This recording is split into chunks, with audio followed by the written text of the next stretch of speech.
अस्सलामुअलैकुम दोस्तों, मैं हूं अमजद मलिक और आप देख रहे हैं हमारा यूट्यूब चैनल पंजाब दी शान मक्खी चीना।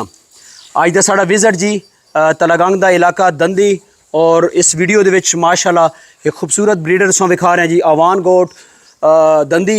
अपना साढ़े नाल जनाब बड़े बड़े प्यारे दोस्त ने जनाब कादिर आवान साहब ये ब्रीडर खड़ा जी इन्हां दे कोल माशाल्लाह दंदी दे इलाके दे विच। और इस ब्रीडर दी हाइट और लेंथ के बारे जनाब इला डिटेल लेने। अस्सलाम वालेकुम भाईजान, की हाल है? ठीक हो? कादिर आवान साहब इस ब्रीडर दे बारे दसो जी, दंदो कितना जी भाईजान? जी दंदो छिगा जी मलिक अच्छा, साहब। 6 दांदे जी 6 दांद माशाल्लाह।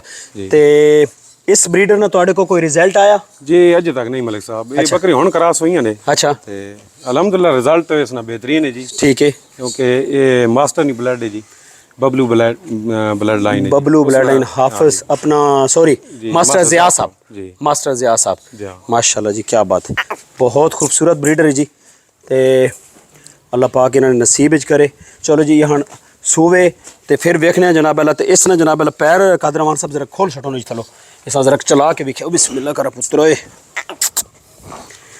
माशाल्लाह जी। बहुत खूबसूरत ब्रीडर विखा रहे हैं तो इस वीडियो विच।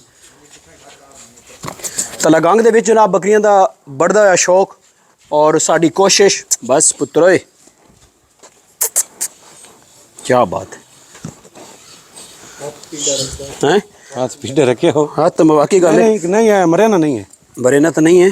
या बिस्मिल्लाह, इधर आओ माशाल्लाह, कमाल ब्रीडर जी, क्या बात।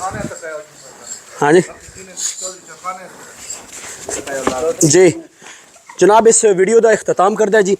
ओए हाय बस करो, वीडियो अच्छी लगे तो लाइक शेयर ज़रूर करना जी। अल्लाह हाफिज़।